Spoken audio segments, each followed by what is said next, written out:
the 2021-2022 Red Bluff Outlaw winter season officially starts now. It is Saturday, October 16th, and it is points race number 1 of the year. Welcome back to today's video. My name is Tanner Holmes, and I'm an 18-year-old 410 and 360 sprint car driver from Southern Oregon, but I also grew up racing outlaw karts and like to still compete in them in the winter time to keep my skills sharp and have something to run. Now, this will be my 12th year running full-time at the Red Bluff Outlaws. I have not missed a race in the past 12 seasons, and I genuinely just love this place and owe so much to the Red Bluff Outlaws because I truly believe that is what has made me the driver that I am today. So this is the opening night of our season. I'm so excited to be back here. Now, we had play day yesterday and the racetrack was super rough, had a ton of grip, and I think it's going to be completely different today. For the first race of the season, when actually they run qualifying heats and A-main events, it tends to slicken off at a very rapid rate. And also here at Red Bluff, they don't give you hot laps, they don't give you mud pack. Our first thing on the track will be qualifying, so we're gonna have to lay down a good lap early in the night. There's gonna be 4 cars out there at a time, and it sounds like we have 50 opens in my division. So super high car count. We gotta be on our A game to start the season, and hopefully you guys enjoy the schemes for the winter. Factory QRC always likes to change it up with designs, colors, and if there's one thing I can promise you, once you see the cars, you're not gonna be able to miss us on track because we are definitely gonna stand out.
We could do there in that qualifying session. After I think 20 cars, because we were the 5th group out of 4, we're sitting 2nd, which I'm happy with, but I know we kind of did everything we could, but I'm just worried the racetrack's going to get faster and faster.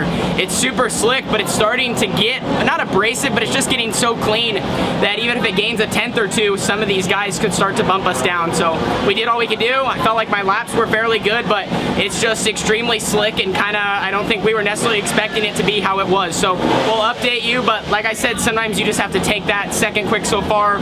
We need to try to stay in the top 6 to make tonight's trophy dash. Well, after qualifying, they are doing a full rework on the Red Bluff Outlaws surface. Remember, I told you I was a little nervous that maybe because we went out early, it was only gonna get better and better, just because it was gonna get more and more abrasive and just start to lay rubber. Well, I was correct. We didn't drop as far as I thought we would. We did end up 7th, so we missed the dash by 1 spot. That's unfortunate, but it just got better and better. If you would have went out in the last group and just nailed a lap, I mean, you would have easily popped up to quick time. And usually at Red Bluff, when it rubbers, there's not a lot they can do, but they're giving it, you know, as much effort as possible. They're ripping it up, they're watering it, trying to get some moisture back. I'm not sure if it's gonna work, but right now it's our only hope if we don't want to just be racing on rubber all night long. So 7th quick, there's 6 heat races. We are gonna be rolling off from 3rd in heat race number 1. They are gonna be taking the top 2 to tonight's Open A main event.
Well, a huge sigh of relief.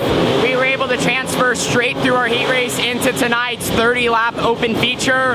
Red Bluff, it's just so chaotic. It's hard to just make the show.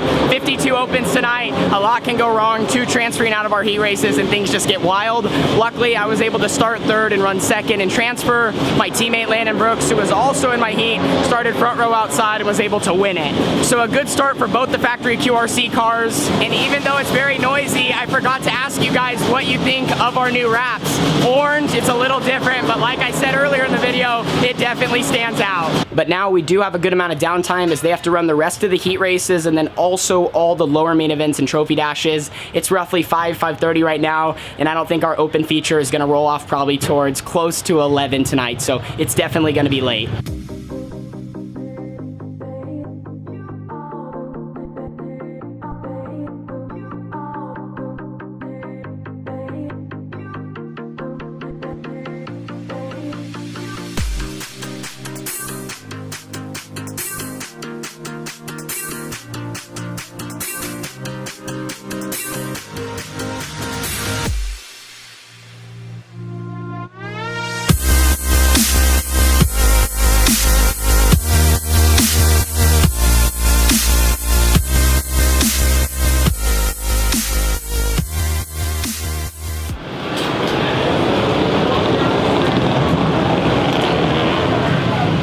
So it is much later in the evening here at the Red Bluff Outlaws. It's getting close to 11 p.m., which is their curfew. So we're about to strap in. Because of the lack of time, they weren't able to do an actual redraw. They did it by computer, so we were in the top 6. We were gonna line up anywhere in the top 6, so they did a little computer randomizer. I got a 3, so I'm gonna be starting third in this 30-lap feature. It's complete rubber, bottom and top. I think it's gonna be all about staying out of trouble, just trying to put yourself in a good spot and making all the laps. So unfortunately, there's probably gonna be some wrecks. We're gonna have to be on our A game, try to keep ourselves up front in contention. I'm ready. I know we got a good car. We're good on these style of tracks, and now it's just gonna be about putting a whole race together.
right, well, our main event is over here for points race number 1, man. Pretty frustrating, but luckily we're able to end with a good finish.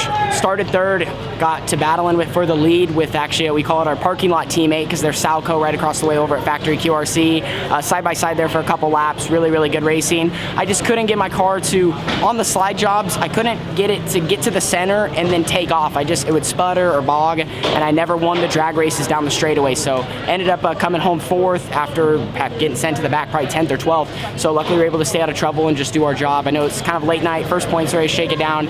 Overall a good finish, but still so incredibly frustrating, because I think if I get out front there or don't get involved in that accident, or a couple guys got together, collected me, we all kind of went the throttle, tried to keep going, and it didn't work. So just sucks that, definitely had a win. I think that we could have gained there, but still top 5, that's awesome. Great way to start the year for the Factory QRC 18T, and we will be looking forward to the rest of the year. Well, our first official race of the season is complete here at what I always say is my favorite racetrack in the whole world, at least for go-karts.